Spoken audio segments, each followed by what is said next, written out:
Bismillahirrahmanirrahim. The topic of my research paper is P versus NP problems.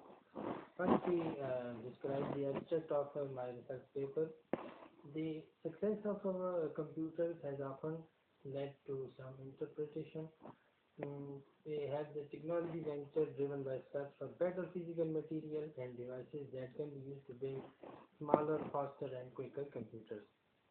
Uh, then we use the search for efficient algorithms or programs or software depending on the reader's preference. So here we will introduce to the best, very basic element of the theory of computing. Start with the elementary examples. First one is Turing's contribution in the 1930s that led to the development of both computers as theory of computers. We will use the efficient computing from 1970s, leading to the question that if E is equal to NP.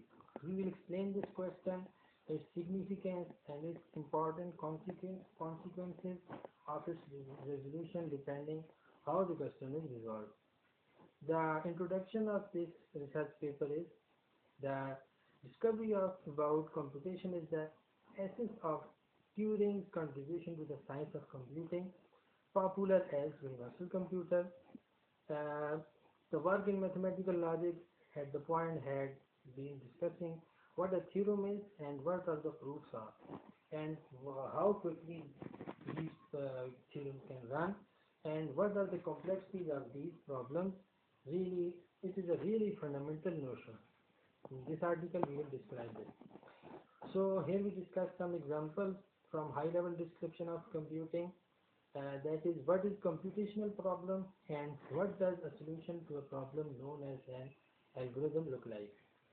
We have the addition property. We use the two integers to add them, and then we have the multiplication property, the product of x and y, and then to the power 10 to the power n minus 1, the required result, and it would have the 100 billion steps or 100 steps. All these explanations are discussed in the slides. So another one is factoring, where the polynomial time, the big theta of n, or n to the theta of n to the power 10. Then we have the divisor problem example. We will describe the NP complete problem. So what is the solutions to a polynomial time system? These are how quickly it can be solved. The Fermat's last theorem, which considers the following equation: the x to the power n plus y to the power n minus z to the power n is equal to 0.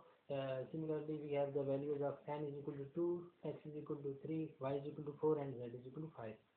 And we would describe these ones, and some computer science things, right? Poonian and Medisevich gives the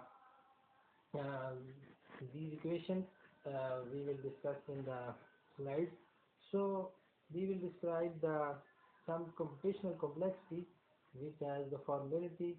These have the 5 steps. The first step is an algorithm should be finitely described.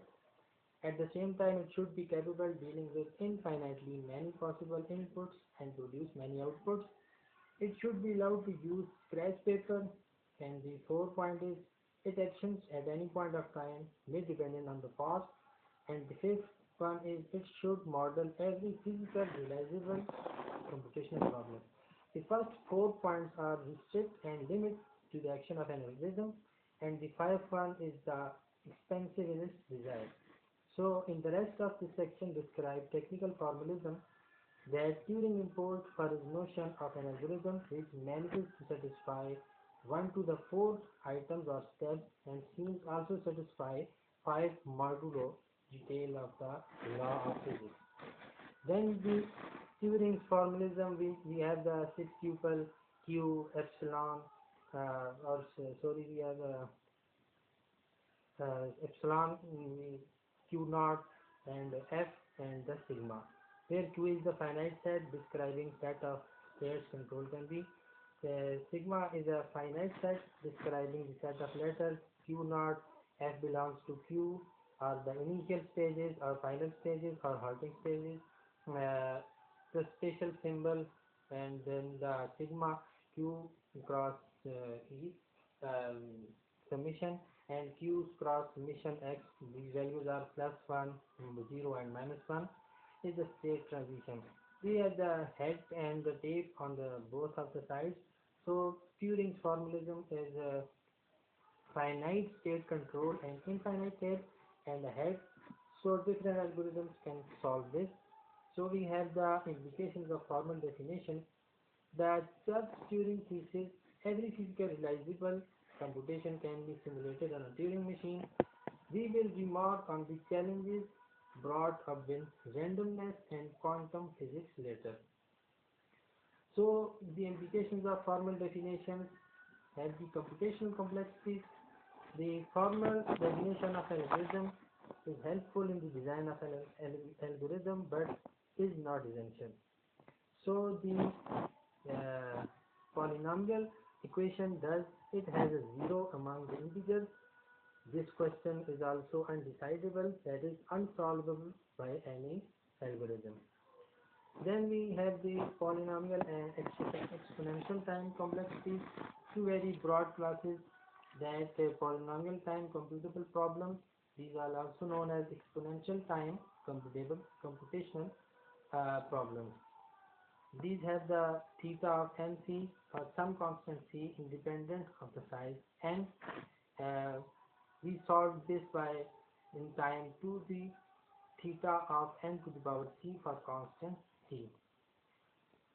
So many classes of problems, polynomial time running time often offers a clever alternative or an insightful solution for brute force exponential time solution.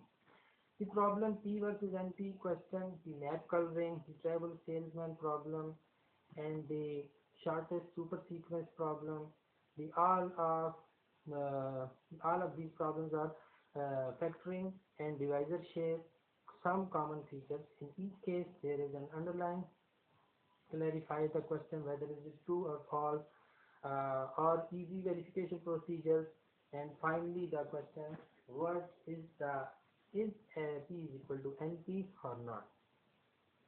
So the NP complete problem are possibly the highlight of NP. They come in a variety of contexts and seem to reflect very disparate aspects of mathematical or human case. So the P versus NP problem has a self-decision equivalence implies to the solution of the problem, and having the divide and conquer approach if we solve the problem in three coloring or three colorable, we using the map coloring or travel salesman problem as we discussed in the slides. So finally the optimization of this is the verifiability or the most optimized solution we will give to the algorithm. This is polynomial time or NP complete is verifiable or not. So we have the logics and mathematics used in this. The foundation of mathematics is the formal logic and consists of some explanations may be true or false and derivation rules saying how a collection of assertions. So if P is equal to NP, then one could have an automated procedure replacing the creativity mathematicians finding proofs of theorem. This is of course seems very counterintuitive, adding to the general belief that perhaps P may not be equal to NP and mathematicians can't be replaced by computers after all. So finally we have the conclusions. We conclude that computing is not just a study of what computers do or cannot do or can do. It is a much broader study of logical reasoning entirely and offers the foundational framework for a wide variety of human activities. The example of addition and multiplication show highlight the compute all the time or may get the intelligent results or good results, which results should be thought as natural laws that we cannot afford to overlook. Of course, the science of computing remains intimately connected to the practice of computing, and as computers become more powerful, more interconnected, and more capable of controlling mechanical devices and more ambitious in their attempt to communicate with humans. The nature of science is also changing with it. The modern theory of interacting computers sees many more laws than just irreversibility of energy completeness. It should be safe to assume that the course of 21st century will be dictated to a large extent by new paths that the science and technology take. So that's all the final conclusion we will describe to you, and we will hope by way of representation this research paper is understand to you. Thank you and Allah Hafiz.